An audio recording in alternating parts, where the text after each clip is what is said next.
घाटशिला की जनता, खासकर आदिवासी जनता से वोट तो आते जाते रहते हैं।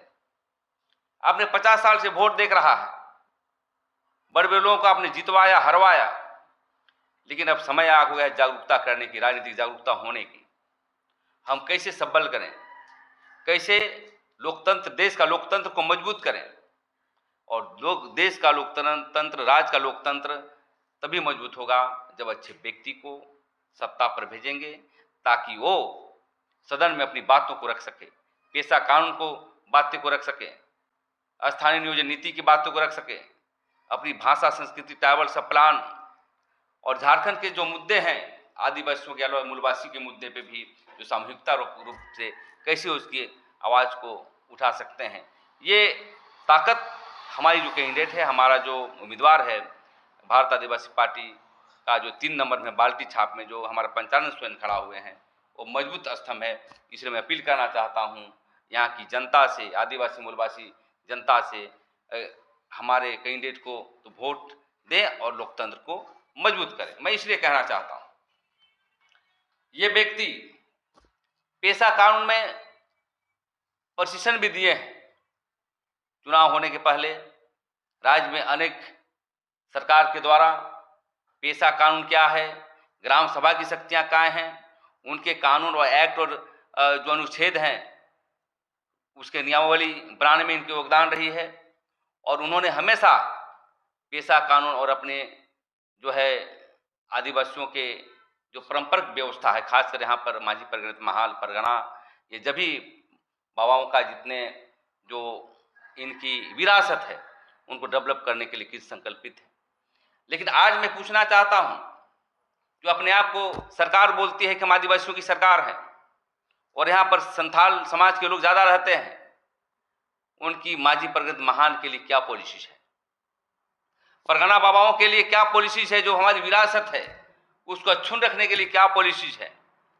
आज तक उनकी जो एजेंडे में हमने बार बार देखा है कि कोई भी एजेंडा उनके आदिवासियों के लिए नहीं है, बल्कि आदिवासी जन विरोधी पॉलिसियां ज़्यादा स्थापित हो रही है। ये सरकार, जब आपने देखा होगा कि कोर्ट का फीस को बढ़ा दिया है, आदिवासी जमीन लड़ता है उसकी फीस को बढ़ा दिया गया है, गरीब आदमी कैसे लड़ेगा। दूसरी बात, जब हमारे आदिवासी समाज के लोग जब अनुसूचित जनजाति थाना जाएंगे तो पहले डीएसपी अनुसंधान करता था, आदिवासी को शोषण करने के लिए उस अनुसंधान को एक हर थाना में आयोग जांच करेगा। इस तरह के अनेक जन विरोधी जो है पॉलिसी लाए गए हैं। हम लोगों ने देखा है कि अभी मैं देख रहा था कि देख लीजिए यहाँ पर अपने एजेंडे में क्या लिखता है ये, कि हम अनुसूचित जनजाति भाषा को छोड़कर, झारखंड राज्य में जनजातीय भाषाओं को छोड़कर झारखंड राज्य के पूर्ण भौगोलिक क्षेत्र में प्रयुक्त विभिन्न क्षेत्रीय भाषाओं के बीच साहित्य गतिविधियों को बढ़ावा देने और उससे समग्र विकास के लिए झारखंड राज्य साहित्य अकादमी का गठन करेंगे।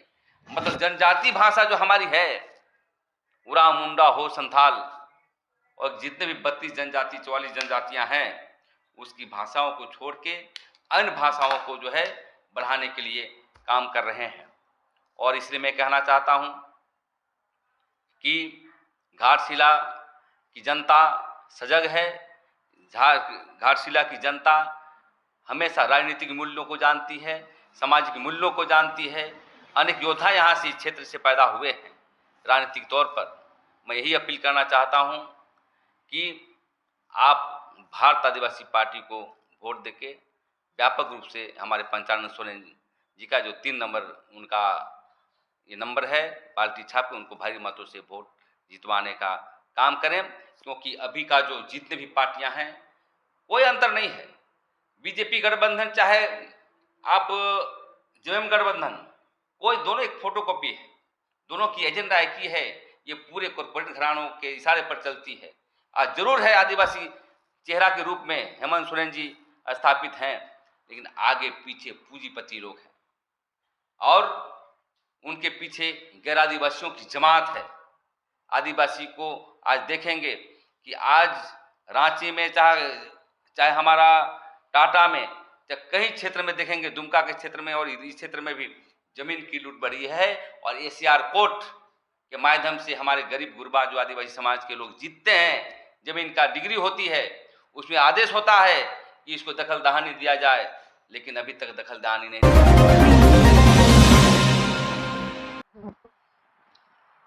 जोहार। आज हम लोग घाटशिला चुनाव के दौरा पर आए हैं। आज हमारे बीच जो है भारत आदिवासी पार्टी एक लोकतांत्रिक पार्टी है, एक आइडियोलॉजी की पार्टी है, आदिवासी मूलवासी की चलने वाली पार्टी है। आज राजस्थान में हम देख रहे हैं कि पार्टी स्थापित होने को है। हम मध्य प्रदेश में देख रहे हैं, वहाँ भी डेवलप हो रहा है। झारखंड में भी हमारा चुनाव में बढ़िया प्रदर्शन रहा था, हालांकि हमारी कम में वोट आई थी। और हमारे बीच जो घाटशिला में जो हमारे चुनाव हमारे कैंडिडेट लड़ रहे हैं, हमारे उम्मीदवार लड़ रहे हैं, जो पंचानन सोरेन, जो उनको बाल्टी छाप मिला, वो पेशा कानून के प्रशिक्षक है। और सामाजिक मुद्दे पर उसके बाद जो राजनीतिक मुद्दे होते हैं, आर्थिक, सामाजिक, राजनीतिक और विधायिका, कार्यपालिका, न्यायपालिका का सामान्य ज्ञान है। आज सभी कैंडिडेट से वो अच्छे हमारे हैं। आप एक तरफ सोमेश सोरेन को खड़ा कर दें और एक तरफ बबलर सोरेन को और एक तरफ पंचानन सोरेन खड़ा कर दें, मैं दावे के साथ कहता हूं एक भी डिबेट में जो है धराशायी हो जाएंगे। आज हम लोग घाटशिला 45 अजजा निर्वाचन क्षेत्र से हम लोग आज भारत आदिवासी पार्टी के उम्मीदवार 3 नंबर बाल्टी छाप में हम लोग एक चुनाव प्रचार के लिए आए हैं। और आज हम लोग संवाददाता सम्मेलन कर रहे हैं। घाटशिला की जनता और घाटशिला के विकास के लिए हम लोगों ने कई जगह का दौरा किया। मौसाबनी, धालमुंगढ़,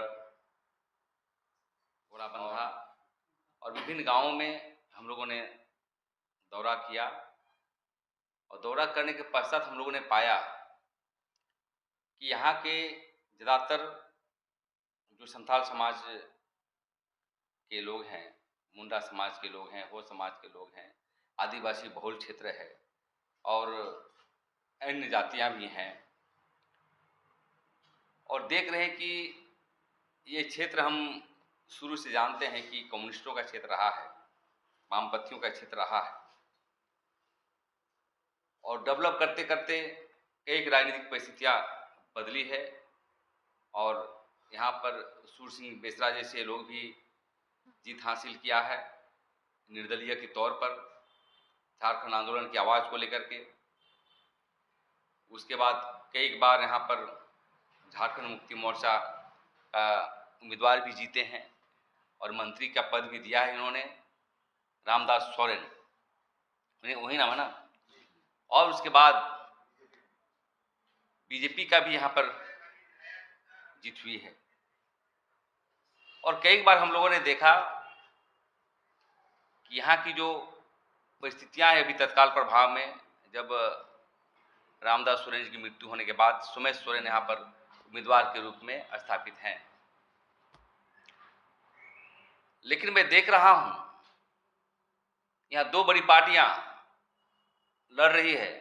एक एनडीए जो भारतीय जनता पार्टी समर्थित उम्मीदवार हैं और एक है यूपीए जो कांग्रेस पार्टी और झारखंड मुक्ति मोर्चा सहित जो सीपीआई हैं, सीपीआई-एमएल हैं, ये तीनों की लड़ाई में हम देख रहे हैं कि हम मुद्दे की राजनीति नहीं हो रही है।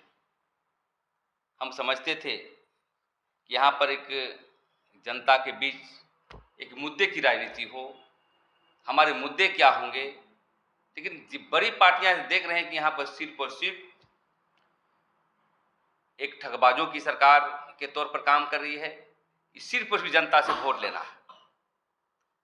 आप देखे होंगे कभी उनके पर्चे पर कि पेशा कानून अभी तक लागू नहीं हुआ है आदिवासियों के लिए, उसकी एजेंडा पर नहीं है। स्थानीय नियोजन नीति के संदर्भ में उनकी एजेंडा नहीं है। दूसरी बात, यहाँ पर स्थानीय नियोजन नीति होना चाहिए। अलग राज्य होने के बाद जो संघीय ढांचा को व्यवस्थित करने के लिए जो राज्य में जो यहाँ के आदिवासी मूलवासी छात्र नौजवान लोगों को कैसे नौकरी मिले, कैसे कारोबार का अधिकार मिले, इस ये मुद्दे भी यहाँ पर दिखाई नहीं पड़ता। और जो हमारी भाषा संस्कृति है, हमारी ट्राइबल सब प्लान की पैसा कैसे जनता के बीच जाएगा, और सबसे बड़ी चीज़ है यहाँ की भाषा की पढ़ाई, आदिवासी भाषा की पढ़ाई के कोई नीतिगत फैसले नहीं हो रही है। और इस दौर में जो है चुनावी हो रहा है, इसे हमें लगता है कि यहाँ की सरकार जो लड़ रही है, जो अपने आप को दावे कर रही है कि मैं झारखंड को अच्छा से चला रहा हूँ, झारखंड को जीतना चाहता हूँ, घाटशिला को जीतना चाहता हूँ, ये सभी मुद्दा विहीन है।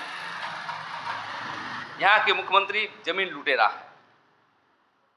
आप कहीं भी इनके राजनीतिक एजेंडा में, चाहे बीजेपी पार्टी हो, चाहे यूपीए के पार्टी हो, जो यहाँ के मुख्यमंत्री हेमंत सोरेन जी के नेतृत्व में चल रहा है, इनकी एजेंडा जमीन बचाने को लेकर नहीं है।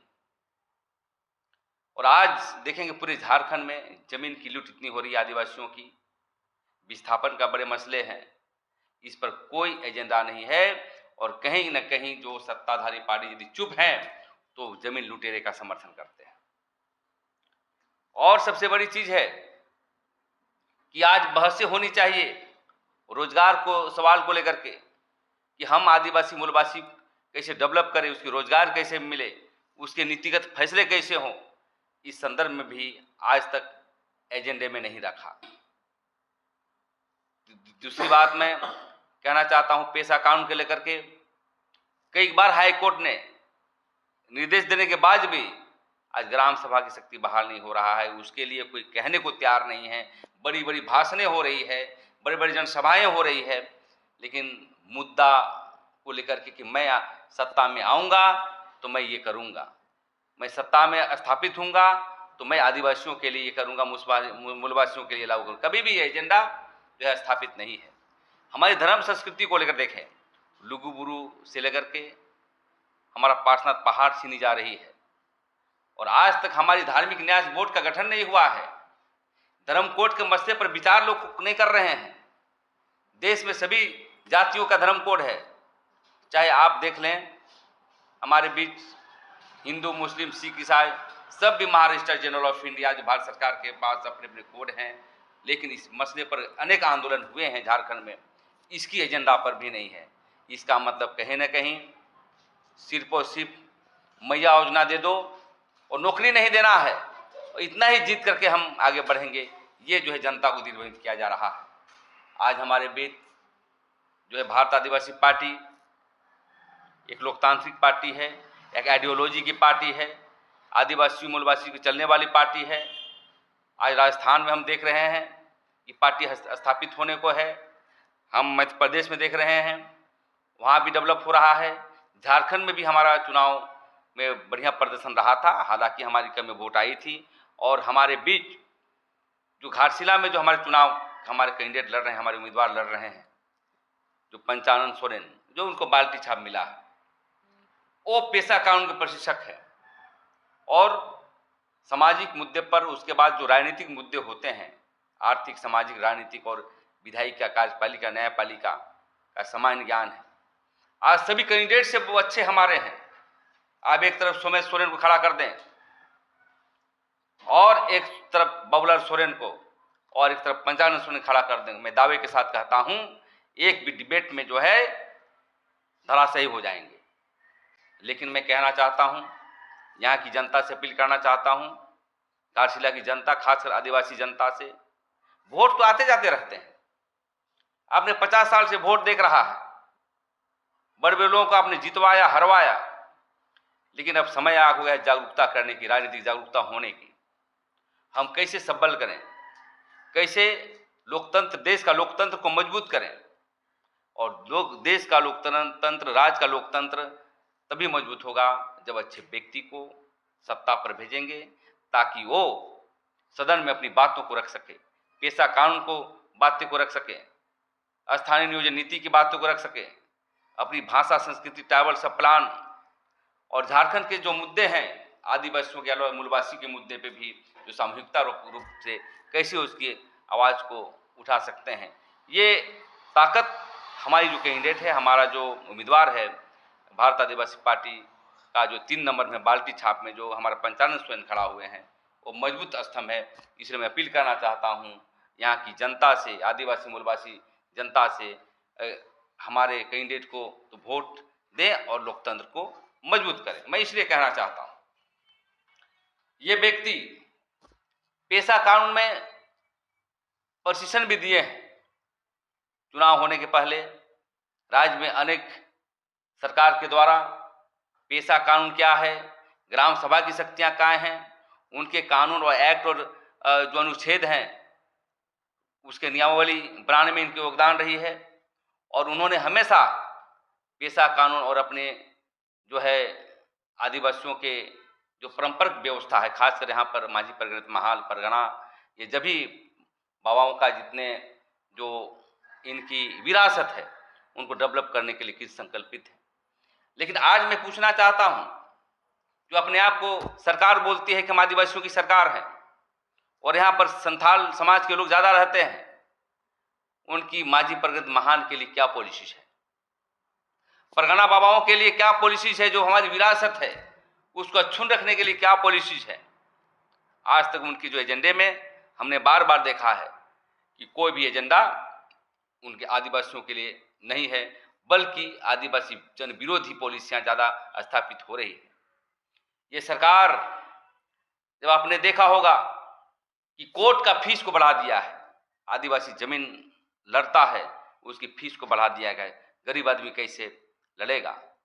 दूसरी बात, जब हमारे आदिवासी समाज के लोग जब अनुसूचित जनजाति थाना जाएंगे तो पहले डीएसपी अनुसंधान करता था, आदिवासी को शोषण करने के लिए उस अनुसंधान को एक हर थाना में आयोग जांच करेगा।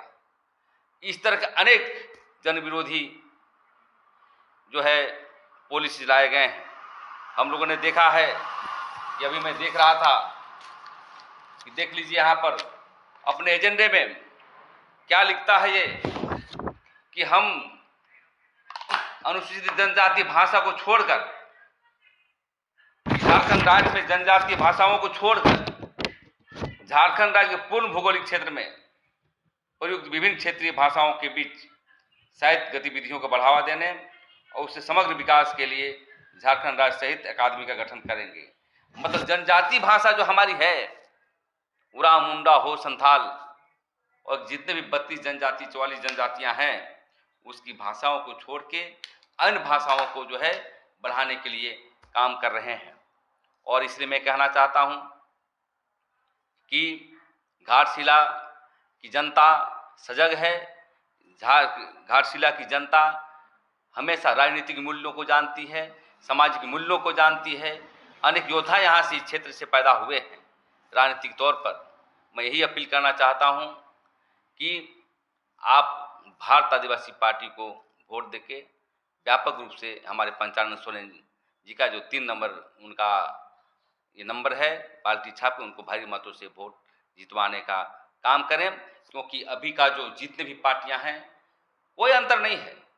बीजेपी गठबंधन चाहे आप जेएम गठबंधन, कोई दोनों एक फोटोकॉपी है, दोनों की एजेंडा एक ही है। ये पूरे कॉर्पोरेट घरानों के इशारे पर चलती है। आज जरूर है आदिवासी चेहरा के रूप में हेमंत सोरेन जी स्थापित हैं, लेकिन आगे पीछे पूंजीपति लोग हैं और उनके पीछे गैर आदिवासियों की जमात है। आदिवासी को आज देखेंगे कि आज रांची में चाहे हमारा टाटा में, चाहे कई क्षेत्र में देखेंगे, दुमका के क्षेत्र में और इस क्षेत्र में भी जमीन की लूट बढ़ी है। और एसीआर कोर्ट के माध्यम से हमारे गरीब गुरबा जो आदिवासी समाज के लोग जीतते हैं, जमीन का डिग्री होती है, उसमें आदेश होता है कि इसको दखल दहानी दिया जाए, लेकिन अभी तक दखल दहानी नहीं दिया जाएगा और सरकार इसमें चुप रहती है। विधानसभा में आकर आपका प्रत्याशी जीतते हैं तो आप लोग ऐसे क्या-क्या मुद्दे पे काम करेंगे? यदि हमारी कैंडिडेट पंचानन सोरेन यदि निर्वाचित होते हैं तो व्यापक रूप से हम यहाँ शिक्षा की व्यवस्था करेंगे, कॉलेज की व्यवस्था करेंगे, क्योंकि आदिवासियों के विकास का पैमाना शिक्षा है। शिक्षा का स्तर कैसे आगे बढ़ेगा। दूसरी बात, हमारा कैंडिडेट को कहेंगे कि अविलंब पेशा कानून को जो है इस बात को आवाज में रखते हुए आप बाध्य करें यहाँ की सरकार से कि कैसे हम जो है पेशा कानून की ग्राम सभा और पूरे शक्तियां जो हैं 23 अधिकार हैं उसको कैसे लागू हो, इसके लिए आवाज़ उठाने का बात को रखेंगे। दूसरी बात हमारे कैंडिडेट कि हमारे किसान वर्ग के लोगों के बीच कैसे हमारे खेतों में पानी हो, कैसे उत्पादित हो, और ये बहुत अपार संभावना है इस क्षेत्र में, क्योंकि ये एक कोलकाता और रांची का ये एक हाईवे क्षेत्र है। हम चाहते हैं कि एग्रीकल्चर हब हम बनाने का प्लानिंग करेंगे। यहाँ पर ऑर्गेनिक फार्मिंग होगा और यहाँ की जो उत्पादित जो किसान करेंगे वो बेचने के लिए मार्केटिंग की व्यवस्था की आवाज़ को हम लोग उठाने का काम करेंगे। एजुकेशन हब नहीं है राज्य में, हम लोग कोशिश करेंगे यदि हमारे कैंडिडेट जीतता है तो यहाँ पर जो हमारे बाल बच्चे पढ़ने के लिए पूना जाते हैं, कोई चेन्नई जाता है, कोई दिल्ली जाता है, उसको पढ़ाई करने के लिए यहीं पर हम एजुकेशन हब को प्लानिंग के तौर पर यहाँ करेंगे। इंजीनियरिंग की पढ़ाई यहीं होगी, डॉक्टरेट की यहीं पढ़ाई होगी, और अनेक हब को जो है प्रस्ताव को लेकर के विधानसभा की में अपनी बातों को रखेंगे। ट्राइबल सप्लान का विशेष जो फंड आता है आदिवासियों के लिए, देखते हैं कि हमारी फंड में मैया योजना दी जा रही है, ट्राइबल सप्लान की पैसा को मैया योजना में इस्तेमाल किया जा रहा है, कहीं स्टेडियम बनाया जा रहा है अन्य मदों में। तो हम लोग ऐसे कानून बनाएंगे जिस तरह के आंध्र प्रदेश में है कि ट्राइबल सप्लान का पैसा डाइवर्सन नहीं होने देने के लिए एक कानून के रूप में जो है इस बात को रखेंगे। और जो भी मुद्दे आदिवासी के मुद्दे हैं या मूलवासी के मुद्दे हैं, क्योंकि लोकतंत्र में जीतने के बाद सभी जातियों का होता है, जीतने के बाद जो भी जमात यहाँ रहते हैं, अगर ये पिछड़े आदिवासी सभी लोगों के लिए हमारा पंचानन सोरेन जो है व्यापकता रूप से प्रखर रूप से जो है विधानसभा में अपनी आवाज़ को बुलंद करेंगे। और मैं ही कहना चाहता हूँ यहाँ की जनता से, लोकतंत्र को मजबूत करें, आदिवासी मूलवासी को मजबूत करें और बाल्टी छप में वोट देकर के भारी मतों से विजय बनावें। इसी को लेकर के आज हम लोग प्रेस वार्ता कर रहे थे। जोहार।